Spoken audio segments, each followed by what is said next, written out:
the next slide. We start with a short recap of the best practices. We mentioned them in our catalog and our exchange here in the University of Rostock. So it's sorry. Okay, it's just a short information for the different methods and practices we have here at the University of Rostock to give a short overview. Then we will separate the group here. We are not that many people, 17 right now, but we will do that to have a different look separated for the both universities of Gran Canaria and the Azores to give more detailed information or to receive more detailed information from both universities and collect information for an assessment sheet. Then the third part of the workshop, we provide a template for a smart template for the different selected practices and go through that, but it's more like brainstorming, not that we have to fill the entire form fully completed at the end of the workshop, just to collect some ideas. And at the end, we'll come back together in this meeting session. We will provide you through the Enterly workshop with links to the different sessions and the documents. So you don't need something right now. And yeah, just it. Next slide, Angelina. Again, the aim of the workshop you can see here is to share knowledge. That's what we've done, for example, on the exchange days. And now the next step is to jointly plan the deployment of capacity building activities. And yeah, we will do that in these 3 workshops. The first one today is for the first goal, and Angelina will give you information about the different practices from that.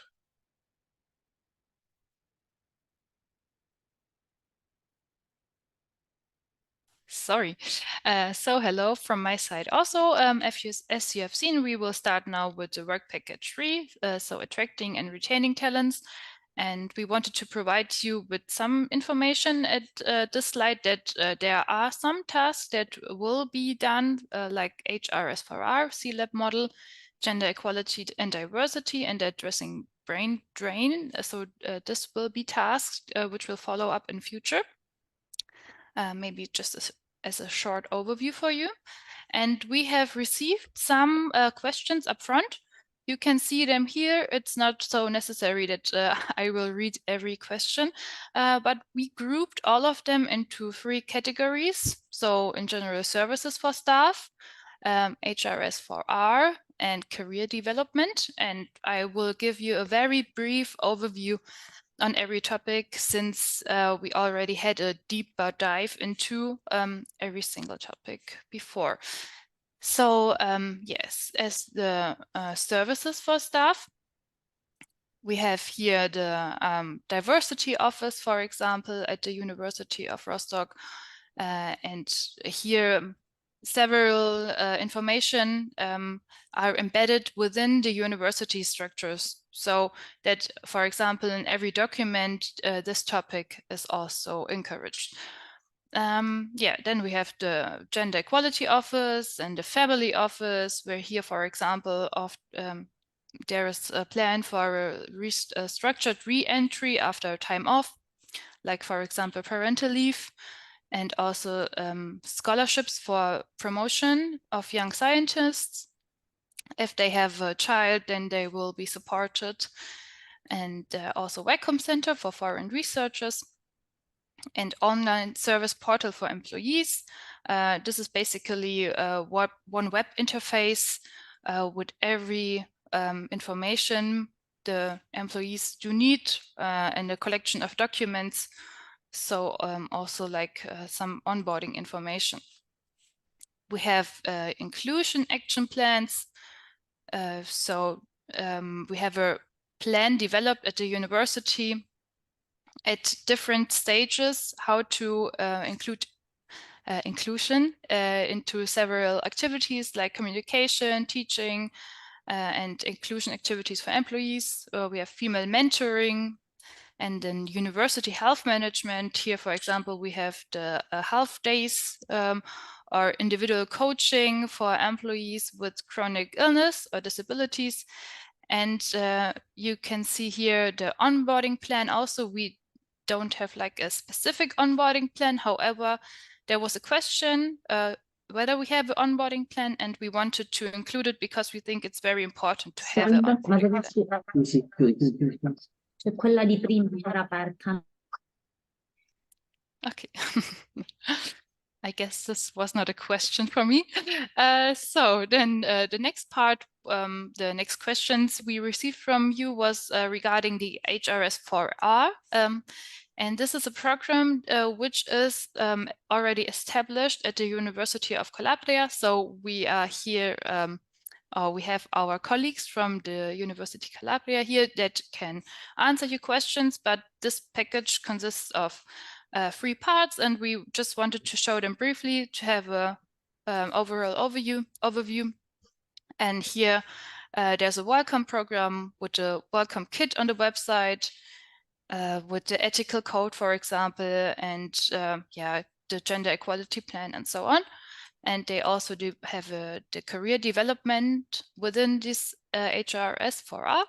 For example, a training program for PhD students where they can develop their skills in research and project management, but also webinars and information sessions at department level are proceeded, and also a continuing professional development. So every activity from the career development that should, yeah, over the life cycle or the lifetime of employment be conducted. And there's also plan for the future improving of the quality of teaching. But when we will be in the separate rooms and you do have some further questions, you can also ask them there. However, as this is apart from task 3.1, it will be integrated anyways. So we won't elaborate too much on that today. Yes, and then we have the career development actions at the University of Rostock.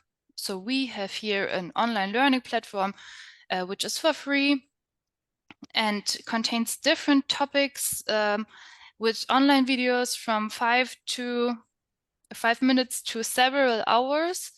And here persons or employees can learn autodidactically about, yeah, for example, maritime information or maritime topics, but also on project management and so on. We have an university didactic, so a didactic certificate. It is an online, an official German certification program. So researchers or teachers can gain 200 credit points with different courses with respect to good teaching. And then they have this official certification, which is valid for all universities in Germany. So I hope the firefighters are not too loud. Then we have the Graduate Academy. This is a central service facility for researchers. Here, every information is collected regarding to funding offers, travel allowances, and also various networking offers. So the last point is the incentive policy. Here at the University of Rostock, we do not have an incentive policy. This was the question. However, we think it is very useful to have an incentive policy. So we will also do work on that one in the separate sessions. So then the first block ends now. I guess you might have seen all the links in the chat for the different universities. And we will now switch into the separate sessions and see you there. If you don't have an affiliation to any university, you can just choose where you want to go and split yourself.